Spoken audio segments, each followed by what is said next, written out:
Enfants, c'est lors de l'évacuation des assédiques par les forces de l'ordre que 2 manifestantes ont été blessées.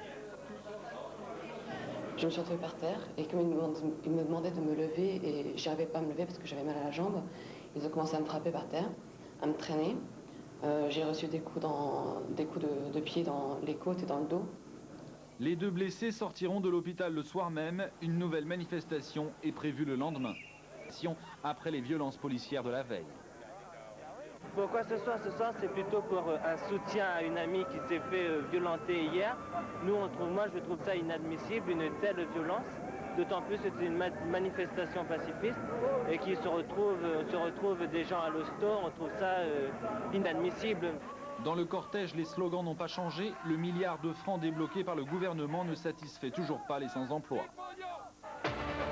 De 7 personnes, des combattants de la première heure qui tous les jours font des kilomètres pour venir dans la capitale picarde. Le reportage de France Arvois et Valérie Radisson.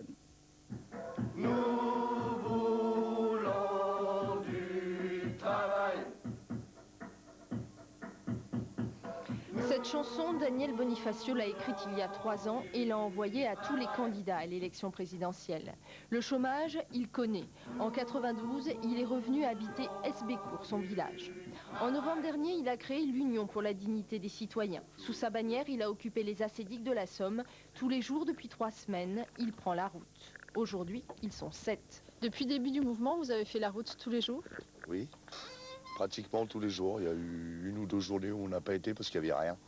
Autrement, on a été à chaque fois. Ouais. Réunion et manifestation. 70 km jusqu'à Amiens. L'objectif, montrer qu'ils tiennent, qu'ils résistent. Pour l'UDC, Daniel a reçu 500 francs depuis longtemps dépensés. Dans l'essence, dans les tracts. Point de rendez-vous, la Maison de la Culture. 1 milliard de francs accordés aux chômeurs. Pour eux, là n'est pas l'essentiel. Alors, ce qu'on demande, c'est un revenu vital minimum, mais un revenu vital, pas social, qu'on puisse vraiment en vivre. Et puis surtout du travail, bien sûr.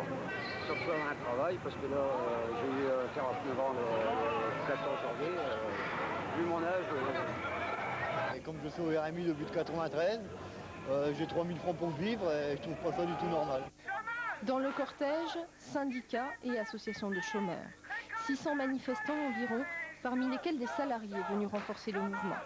L'Union pour la dignité des citoyens, elle, ne compte que 50 adhérents et 7 militants, plus qu'acharnés. Étudiants et retraités s'étaient joints pour la première fois à la manifestation. L'intervention musclée de la police lundi aux assédiques les a décidés. Pourquoi ce soir? Ce soir, c'est plutôt pour un soutien à une amie qui s'est fait violenter hier. Moi, je trouve ça inadmissible, une telle violence. D'autant plus que c'est une manifestation pacifiste et qu'il se retrouve des gens à l'hosto. On trouve ça inadmissible. C'est l'intervention de la police hier soir que je trouve absolument scandaleuse. L'intervention des forces de l'ordre n'a pas découragé ceux qui se battent depuis 1 semaine. Une marche bien encadrée pour éviter ce qui serait immédiatement considéré comme une provocation. Pour les syndicats et associations de défense des chômeurs, la provocation vient d'ailleurs, de ce qu'ils appellent la politique de la carotte et du bâton. Beaucoup en tout cas ont l'impression de s'être battus pour rien. Quand on voit un ministre qui propose 1 milliard de francs, débloquer 1 milliard de francs pour le nombre de chômeurs qu'on est actuellement en ce moment, et qu'il y en a d'autres qui vont arriver derrière, vous voyez un peu le travail, combien que ça va faire par chômeur? 200 francs par chômeur? 100 francs même à la rigueur.